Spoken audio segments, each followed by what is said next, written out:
جانے گرامی کہ جب پیغمبر اسلام خود شام تشریف لے جا رہے تھے جناب ابو طالب کے ساتھ، تو ساری کی ساری ہماری دینیات کی کتابوں میں موجود ہے کہ سارے کے سارے وہاں جو پادری دیکھ رہے تھے، عیسائی تھے، وہ ایک مرتبہ جناب ابو طالب کے ساتھ سرور کائنات کو جب پہاڑوں سے اتر کے دمشق میں جا رہے تھے، تو جیسے شام میں پہنچے تو انہوں نے فوراً جناب ابو طالب کو روکا، کہا ابو طالب یہ جو آپ کے ساتھ 18 برس کا جوان ہے یہ کون ہے؟ تو ان سب نے کہا یہ میرا بھتیجا، جناب ابو طالب نے ان سب سے کہا یہ میرا بھتیجا محمد مصطفیٰ ہے۔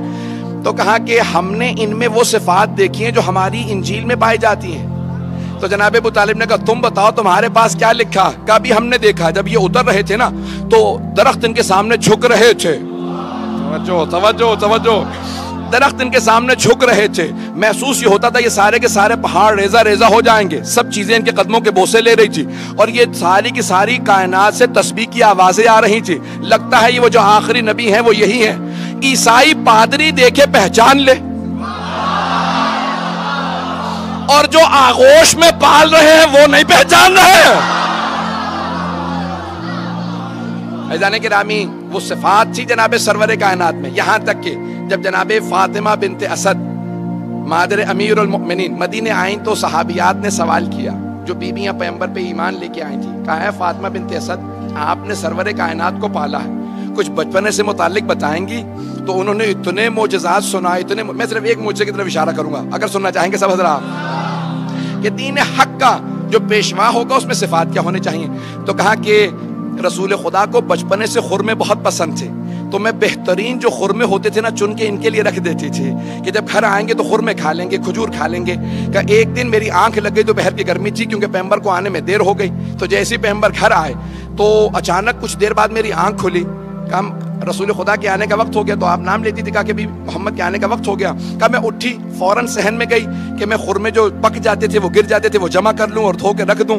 کہا جیسے میں اٹھی صحن میں گئی تو دیکھا کہ رسول خدا درخت کو اشارہ کر رہے ہیں کہ جھک جا، جیسے ہی وہ درخت جھکا تو آپ نے خرمے اتارے اور پھر کہا واپس چلا جا۔ توجہ توجہ، تو جناب فاطمہ بنت اسد نے کہا رسول خدا نے درخت کو اشارہ کیا، وہ جھک گیا، کہا پھر واپس چلا جا، واپس چلا گیا۔ جب 10 برس 9 برس کے سن میں پیغمبر کو پتا کہ میرے اشارے پہ درخت جھک جائے گا، تو جب 40 برس کے ہوں گے تو پتہ نہیں ہوگا میں اللہ کے رسول ہوں۔ پتہ نہیں بات پہنچ رہی ہے نہیں پہنچ رہی؟ عزیزان گرامی، جب سب جانتے ہیں یہ عام ہستی نہیں ہے، بڑی بڑی ہستیاں گواہی دے رہی ہیں، تو نشانیاں ساری کتابوں میں آتی رہیں گی اور وہ نشانیاں بتائیں گی کہ یہ رسول خدا اللہ کے رسول ہیں۔ نشانیاں بہت سی ہیں، محمد باقر مجلسی نے حق الیقین میں، بحار الانوار میں، اور سید نعمت اللہ جزائری نے انوار النعمانیہ میں، اور بزرگوں نے مختلف کتابوں میں ان معجزات کو درج کیا ہے۔ میں پیش کرنا چاہ رہا ہوں بہت جلدی کہ سرور کائنات کے جسد مطہر کے اندر معجزات کو لکھا گیا ہے کہ وہ آخری نبی آئیں گے، ان میں کچھ صفات ہوں گی، ایسی صفات ہوں گی جو کسی اور میں نہیں تھی۔ جتنے معجزات اللہ نے سارے انبیاء کو دیے ہیں اس سے زیادہ معجزات سرور کائنات کو عطا کیے ہیں، اور ان معجزات سے پتہ چلے گا کہ یہ اللہ کے بھیجے ہوئے رسول ہیں۔ وہ معجزات بتائیں گے تو اب 24 معجزات جسد مطہر میں ہیں، رسول اسلام کے جسم مبارک میں ہیں، جسد مطہر میں ہیں، رسول اسلام کے جسد مطہر کے اندر 24 معجزات علماء نے درج کیے ہیں۔ سننا چاہیں گے تو میں پڑھوں گا۔ جسم مبارک میں علماء نے لکھا رسول اسلام کے 24 معجزات کا، جہاں سے بھی رسول خدا گزرتے تھے سر پہ ایک ابر رہتا تھا، ایک بادل رہتا تھا، کیونکہ خالق کو یہ برداشت نہیں تھا کہ ان کے سائے پہ کسی کے پاؤں آ جائے،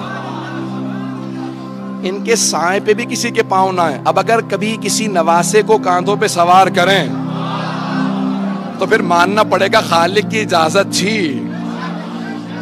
میں بہت تیز سے گزروں گا۔ تو پیغمبر اسلام نے پیغمبر اسلام سے متعلق 24 معجزات علماء نے درج کیے ہیں۔ پہلا، سر پہ ہمیشہ ابر رہتا تھا، ایک بادل رہتا تھا۔ دوسرا، قد آور سے قد آور آدمی جب پیغمبر کے سامنے آتا تو رسول اسلام سر سے لے کے گردن تک اونچے نظر آتے تھے۔ کوئی بھی بلند قامت سے بلند قامت آدمی پیغمبر کے سامنے آتا تو سر سے لے کے گردن تک چھوٹا نظر آتا تھا۔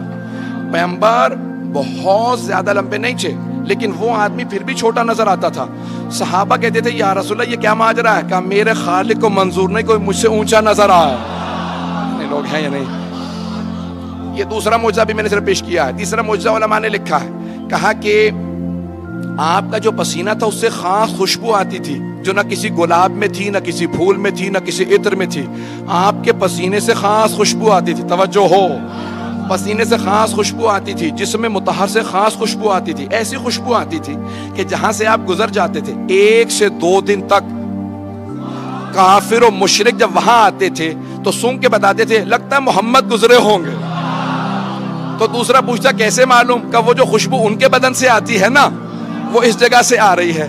اب سمجھ میں آیا یہ حدیث قصہ میں جب دونوں شہزادے گھر میں آتے ہیں تو جناب سیدہ سے کیوں کہتے ہیں انی اشم عندک رائحۃ طیبۃ کأنہا رائحۃ جد رسول اللہ. مادر گرامی آپ کے پاس سے ایسی خوشبو آ رہی ہے جیسے نانا کے بدن سے آتی ہے.